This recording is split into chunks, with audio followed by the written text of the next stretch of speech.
威廉，你最近是不是又不忌口，腰围又突破90公分，内脏脂肪指数没降下来，还是11，这样脂肪肝的风险很高耶。你太久没吃甜食，又自己偷偷解禁了，对不对？我哪有解禁？我只不过是庆祝了几天，许多减肥法不都提倡庆祝餐吗？我帮自己打气，庆祝一下，这不是应该的吗？你也未免庆祝的太夸张了，才多久，腰围又胖回来1公分，内脏脂肪更是降都没有降。内脏脂肪到底要怎么减啊？它埋在那么深的地方，你不是说太深的内脏脂肪连太阳蓝光都晒不到，我自己要怎么瘦呢？要知道怎么瘦之前，我们先来了解一下内脏脂肪。皮下脂肪和内脏脂肪看起来都是脂肪组织，但它们事实上在各方面却都有很大的不同。从解剖学上来看，内脏脂肪主要存在于连接肠子与腹腔的肠系膜和包裹腹腔的大网膜中，其他还存在于肝、肾、胰脏周围，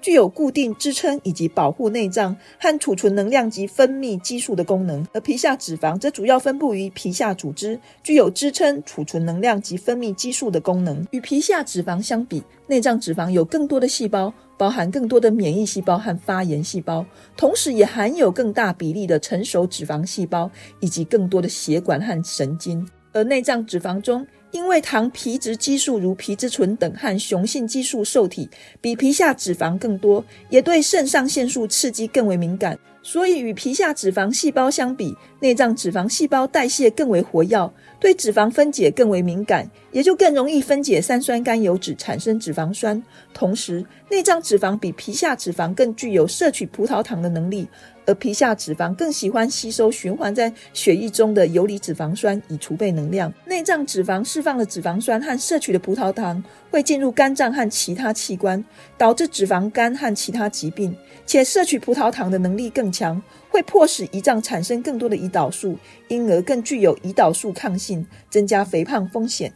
此外，内脏脂肪含有更多的发炎细胞，会损害血管和胰岛素的敏感性，进一步增加胰岛素阻抗的风险，所以内脏脂肪比皮下脂肪带来更多的死亡风险哦。听起来这内脏脂肪还真是危险分子，它们实在太靠近内脏了。对啊，具体来讲，内脏脂肪太高后，导致胰岛素抗性提高，血糖控制能力下降的同时，有助于提高胰岛素敏感性的脂联素也因为内脏脂肪太高而分泌浓度降低，因而血糖控制能力更差，进而增加罹患第2型糖尿病的风险。而内脏脂肪过高会被分解为脂肪酸，脂肪酸经由血液运送到肝脏，在肝脏脂肪酸会被吸收代谢为极低密度脂蛋白，极低密度脂蛋白会释放到血液当中，继而分解为低密度脂蛋白，也就是坏的胆固醇和其他脂质。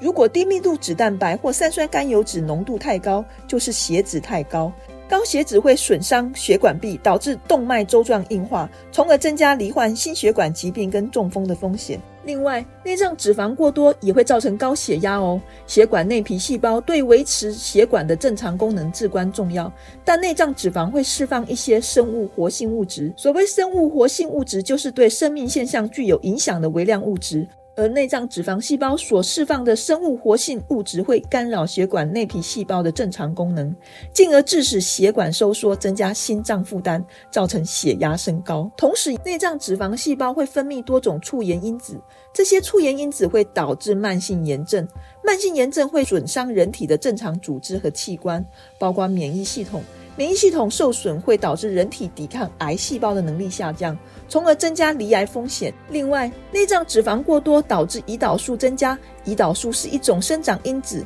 它会促进脂肪细胞的生长和繁殖。高胰岛素浓度会促进癌细胞的生长和繁殖，从而增加罹癌风险。还有内脏脂肪过多会导致女性体内雌性激素和雄性激素异常。雌性激素和雄性激素是女性生殖系统的重要激素，雌激素浓度过高会增加乳癌和卵巢癌的风险，雄性激素浓度过高会增加子宫内膜癌的风险。所以2022年，英美多个研究单位联手的研究团队就对腹部内脏脂肪和全因死亡率做了会诊分析研究后指出，腹部内脏脂肪的面积高与小于或等于65岁的个人全因死亡率增加有关，也就是65岁以内的人，内脏脂肪越高，死亡率也就越高啊！哇，内脏脂肪简直是让死亡的风险朝我们步步进逼啊！你上次还跟我说，男生肚子的这圈肥油大都是内脏脂肪，这难道是男生比较短命的原因之一吗？有可能哦。雄性激素如睾固酮会促进脂肪在腹部累积，所以睾固酮浓度越高，就越容易生成内脏脂肪。因此，一般男性肥胖的话，内脏脂肪会比较多，会胖在上半身，像肚子、上腹这边；女性肥胖的话，皮下脂肪会比较多，会胖在下半身，像臀部、大腿这边。因此，男性的内脏脂肪会占到总脂肪量的10到20%，女性的内脏脂肪会占到总脂肪量的5到7%。而雌性激素对于调节脂肪分布和代谢有着重要的作用，所以女性停经以后失去雌性激素的保护，也会导致内脏脂肪增加哦。有的体重体脂计可以称出内脏脂肪指数，内脏脂肪正常的指数是男生4到6，女生2到4，而指数在10到14之间就有内脏脂肪偏高的疑虑，较容易产生脂肪肝的问题，需要减脂减肥。而15以上就是内脏脂肪过高，需要就医检查。如果没有内脏脂肪的体脂计，还可以算腰臀比，也就是腰围除以臀围。如果男性大于 0.9， 女性大于 0.8， 都要怀疑内脏脂肪是不是太高咯？难道只因为睾固酮太高，还是雌激素不够，就会产生内脏脂肪？生活上还有哪些行为会造成内脏脂肪的囤积呢？第一个就是喝太多酒啦。所以说，啤酒肚就是指内脏脂肪囤积的肚子。酒精含有大量的热量，而且会促进脂肪的合成及抑制脂肪燃烧。饮酒过量会导致热量摄入过多和脂肪堆积，而抽烟也是原因之一哦。抽烟会损害胰岛素的敏感性，导致胰岛素阻抗。胰岛素阻抗会使身体更难以利用葡萄糖，进而让葡萄糖转变为脂质，造成脂肪堆积。另外就跟一般造成肥胖的因素差不多，尤其是高油、高碳、高度加工的食物。当摄取过多的高油食物时，多余的热量就会转换成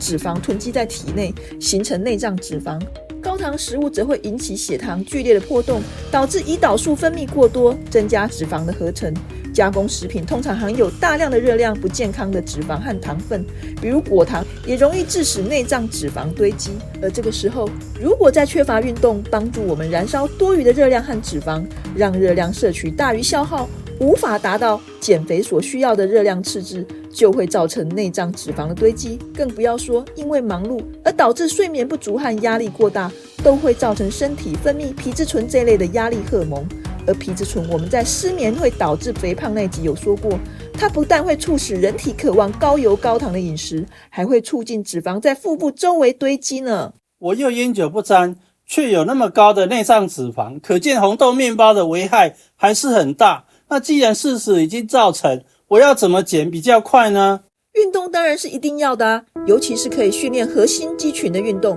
有助于燃烧腹部的脂肪。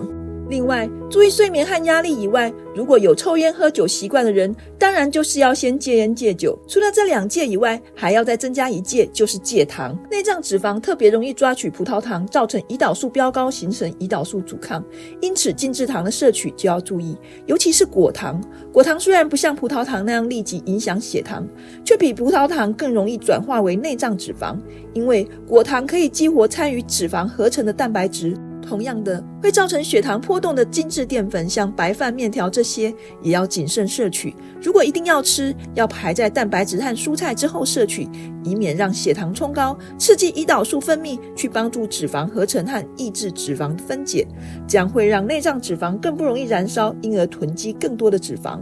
而原型淀粉类的食物，像糙米、燕麦、地瓜这些，还有蔬菜水果，因为富含膳食纤维，可以增加饱腹感，延缓血糖的上升，减缓糖类的吸收，都可以减少脂肪合成的原料。所以老话一句，戒糖控糖，多吃膳食纤维再加上运动，就是控制内脏脂肪的不二法门啦。我也是老话一句，知易行难，这完全是理智与欲望的持久战啊。